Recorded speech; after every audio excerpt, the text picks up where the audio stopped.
Hello, today's lesson, Monday's lesson, Paul's prayer requests. Some years ago, there was a pastor who talked about prayers that revolved around me, and my needs or desires. He aptly characterized them as selfish little prayers because God has bigger things in mind. Well, according to the lesson author here.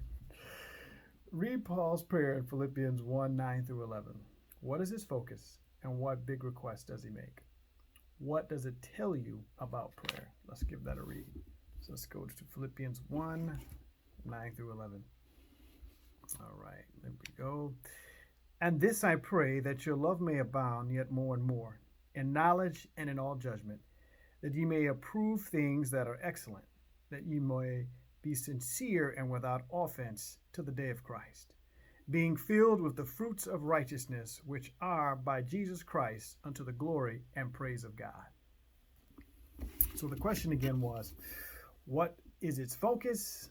What big requests does he make? What does it tell you about prayer?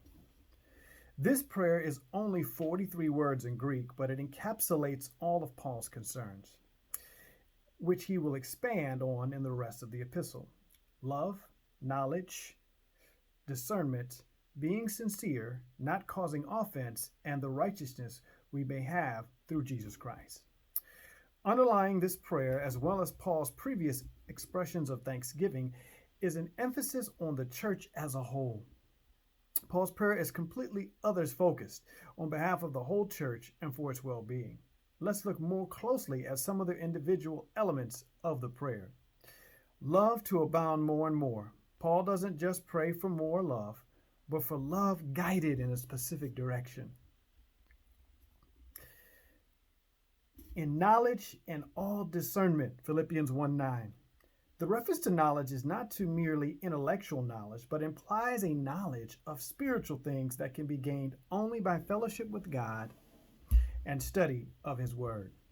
Ephesians 1:17, Ephesians 4:13, and 1 Timothy 2:4. Discernment. This is explained by Paul as being able to approve what is excellent, distinguishing it from what is morally harmful, and so be pure and blameless, Philippians 1:10. Being sincere. The word in Greek means judged by the sunlight and refers to an untainted purity of action. Everything that Christians do should be transparent as the sunlight. Ellen White, Reflecting Christ, page 71. Not causing offense. This means not being a stumbling block, not saying or doing anything that would make it more difficult for a person to believe. Righteousness through Christ.